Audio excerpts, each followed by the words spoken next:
you want, fucko? You want some? Huh? Oh, hey! What are you doing? I swear my fucking mother, if you touch her again, you're dead! Don't shoot! Since 1976, when he directed Taxi Driver, Martin Scorsese has stood, I think, alone at the top of the art of film directing in the world today.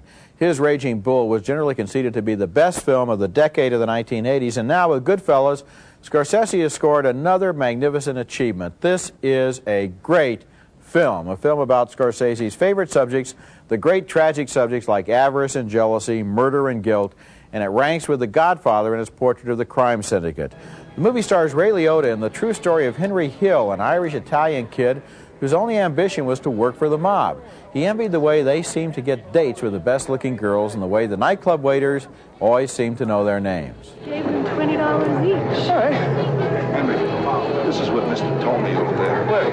Over there. Oh, thanks so much, Tony. Thank you. Salute. That's Lorraine Bracco as his wife Karen, who discovers that being married to the mob means being absorbed into a self-contained cocoon of mob values and mob friendships. One of Liotta's best friends in the outfit is played here by Joe Pesci, the same great actor who played the kid brother in Raging Bull.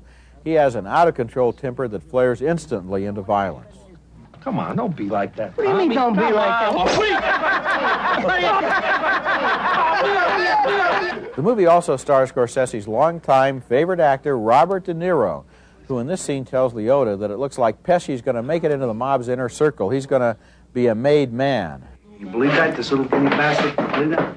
Huh? Huh? He's gonna get made? We're gonna work for this guy one day. He's gonna be a boss. What you get in Goodfellas is a portrait of an American life. Young ambition, early promise, a steady rise through the organization, and the business therein is stealing things and killing people. The life of the mafia in this film seems almost hermetically sealed. The characters don't associate with anyone else, and so their values come to seem valid to themselves because nobody disagrees with them. I have never seen even a movie by Scorsese that really wrapped me up so much into the world of the emotions of these people. A day, 2 days after the movie was over, I still myself felt guilty, I think identifying with the guilt of the Ray Liotta character. Guilt not only that he did bad things, but the worst kind of guilt, which is the guilt that he still wanted to do them. He wishes he was still doing them. What is great about this picture and the way it's organized as a movie is that it seems that it would be about this guy who's narrating his life, but I thought the person that took center stage and was really emblematic of what Scorsese and Nick Pileggi, who wrote the book that this film is based on, really think about the mob, is the character played by Joe Pesci, the guy who can explode at any second, who's basically an animal. It's an animal who, when you're verbally insulted, pulls out a gun and shoots you. I've never done that to you on the show. They play for, he's a pig. And what I love about the film, and what I like about Scorsese's work, is he takes, in a very theatrical, exciting way, moral stands. He makes The Last Temptation of Christ. He makes Raging Bull about, he makes films about sinners and finds the saints and sinners and saints. And this guy, he's saying about the mob, these guys are scum. He says it. That's so refreshing in an artful, beautiful way. I think I agree with you that Pesci's performance is so important in this movie, and it's so good in this movie. There's not a bad performance in the movie. No, there isn't. One that's going to be overlooked is Lorraine Bracco as the wife. She's very important.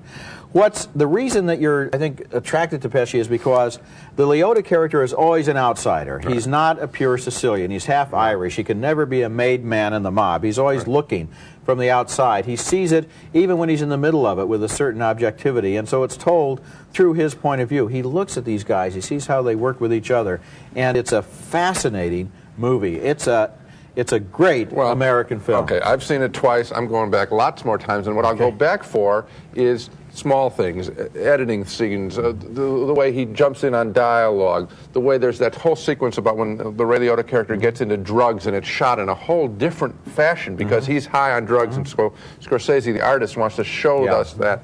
It's very And you could also mention the scene when somebody doesn't realize he's about to get killed, and then he realizes it, and that moment of realization is like a hammer blow from the screen. As far as Jimmy was concerned, with Tommy being made, it was like we were all being made.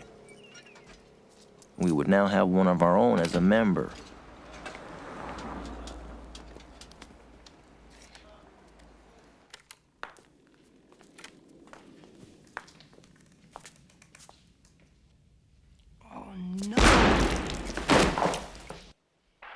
wigs that come off at the wrong time.